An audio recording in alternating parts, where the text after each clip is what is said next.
నమస్తే అందరికీ శ్రీ విశ్వావసునామ సంవత్సర శుభాకాంక్షలు. అలాగే ఎన్నో సంతోషాలు, కోపతాపాలు, దుఃఖాలు, ప్రేమలు, అనుభూతులు, ఆనందాలు, బాధలు పంచిన మన క్రోధీనామ సంవత్సరానికి కూడా వీడుకోలు. తెలుగువారి పండుగ ఉగాది.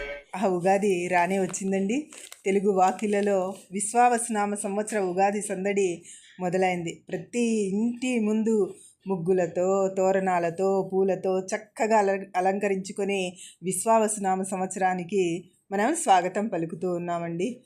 ఈ ఉగాది సందడి మొదలైపోయింది. చైత్రమాసంలో శుక్లపక్షంలో సూర్యోదయం వేళ ఉండే పాడ్యమి తిథినే ఉగాదిగా మనం జరుపుకుంటూ ఉంటామన్నమాట. ఈ రోజును తెలుగు వాళ్లే కాకుండా మరాఠీలు గుడి పడవగా, తమిళులు పుత్తాండ్ అనే పేరుతో, మలయాళీలు విషు అనే పేరుతో, సిక్కులైతే వైశాఖిగా, బెంగాలీలైతే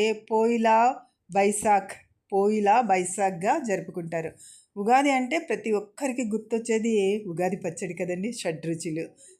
ఈ షడ్రుచుల సమ్మేళనమే ఈ ఉగాది.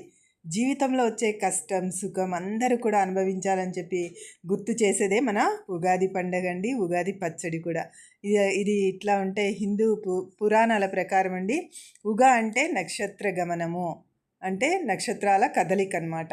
ఈ గమనానికి ఆది వచ్చేసి ఉగాది. అంటే దీని అర్థం సృష్టి అనేది ఉగాది రోజు నుంచే ప్రారంభమైందని అర్థం అన్నమాట. ఒక యుగము అంటే ద్వయం అని అర్థం. అంటే తెలుగు పంచాంగం ప్రకారం ఉత్తరాయణము, దక్షిణాయనము ఈ రెండు ద్వయ సంయుత. దీన్ని యుగంగా మార్చేశారు. యుగాదికి ప్రతిరూపంగానే ఉగాది అనే పేరు వచ్చింది. దీన్ని రూపాంతరమే ఉగాది అన్నమాట. యుగాదికి రూపాంతరం ఉగాది.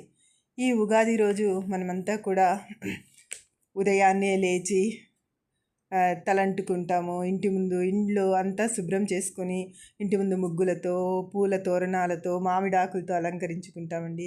ఈరోజు ఇష్టదైవాన్ని దర్శించి ఆలయాల్లో మన పండితులచే పంచాంగ శ్రవణం కూడా గావిస్తామండి. అంటే పంచాంగం వింటాం. మన పూర్వులండి ప్రతి పండుగకు ఒక అధిష్టానమైన దైవాన్ని, ఒక పూజా విధానాన్ని, నియమాల్ని, అంతేకాకుండా ఆహార విశేషాలు కూడా ఏర్పాటు చేశారండి. అందరూ పెద్దలంతా కూడా ఊరికే ఇవన్నీ పెట్టలేదండి. మనం సేవించేటటువంటి ఈ ఉగాది పచ్చడి కూడా చాలా విశేషమైనది. ఎంతో ఆయుర్వేద గుణాలు కలిగినటువంటిదండి ఇది. ప్రతి ఒక్కటి మనం అందులో వేసే చింతపండు కానివ్వండి, వేప పువ్వు, మామిడి ముక్కలు, మరలా బెల్లము, ఉప్పు, కారము, ఇలాంటివన్నీ కూడా మనలో ఉన్నటువంటి రోగాలను తీసివేసే గుణాలు కలిగినటువంటివేనండి. అందుకనే ప్రతి ఒక్కరు కూడా ఉగాది రోజున తప్పకుండా ఈ ఉగాది పచ్చడిని సేవించాలని పెద్దలు చెప్తూ ఉంటారండి. నిజమండి, ఇది తెలుగు సంవత్సరానికి ఆది అండి. అందరూ కూడా సంతోషంతో ఈ పండుగని జరుపుకోవాలండి. మేము కూడా మా ఇంట్లో ఉగాదిని చేస్తూ నాకు తెలిసినటువంటి కొద్ది విషయాలను మీతో పంచుకుందామని చెప్పేసి ఏదో తెలిసిన విషయాలు చెప్తూ ఉన్నానండి. అలాగే మా ఇంట్లో కూడా పిండి వంటలు అవి చేస్తున్నాం. చేసే విధానం కూడా మీకు చూపిద్దాం అలాగే అని. చూడండి, నేను ఉగాది రోజైతే మేము మా ఇంట్లో ఖచ్చితంగా పూర్ణం భక్షాలు చేసుకుంటామండి.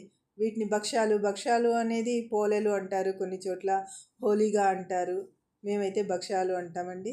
దీనికోసం ముందుగానే పప్పు అంతా కూడా రుబ్బి, అంటే శనగపప్పు వాడతామండి మేము. శనగపప్పు అయితే చాలా టేస్టీగా వస్తుంది.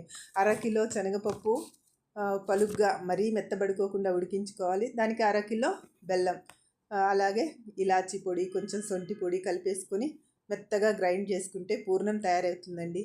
తర్వాత దీనికోసం భక్షాలు తయారు చేయాలంటే మనకు ఓలిగ రవ్వ అని దొరుకుతుందండి.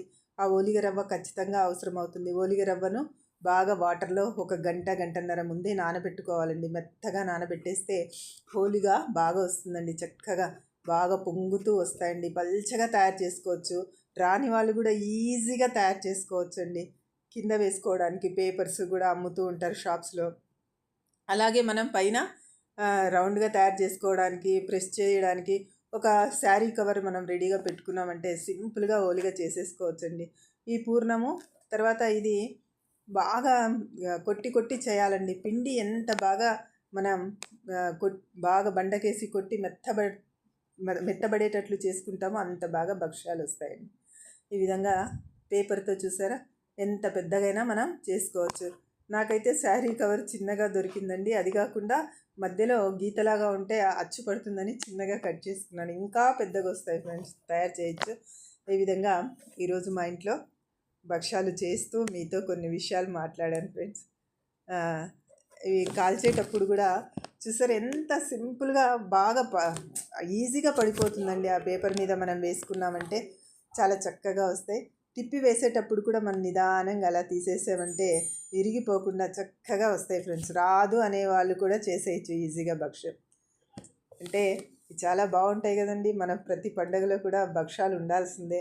చూడండి, మీరు కూడా సింపుల్గా చేసుకోండి. మీరు ఎలా ఉగాది పండుగ జరుపుకున్నారో మాకు కామెంట్ రూపంగా తెలియచేయండి ఫ్రెండ్స్.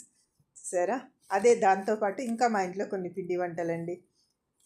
ఆనియన్ పకోడీ చేసాము, తర్వాత పప్పు, ఆకుకూర పప్పు చేశాను, వంకాయ ఆలుగడ్డ కర్రీ చేశాను, ఇంకా ఏంటండి మునక్కాయల సాంబార్ అండి. ఇది కూడా కట్టుతో చేస్తామండి, శనగబాళ్ళ కట్టు ఉంటుంది కదా దాంతో. చివరిగా పులిహోర ఫ్రెండ్స్. అందరికీ కూడా మరొకసారి ఉగాది శుభాకాంక్షలండి. బాయ్, మీ శశి.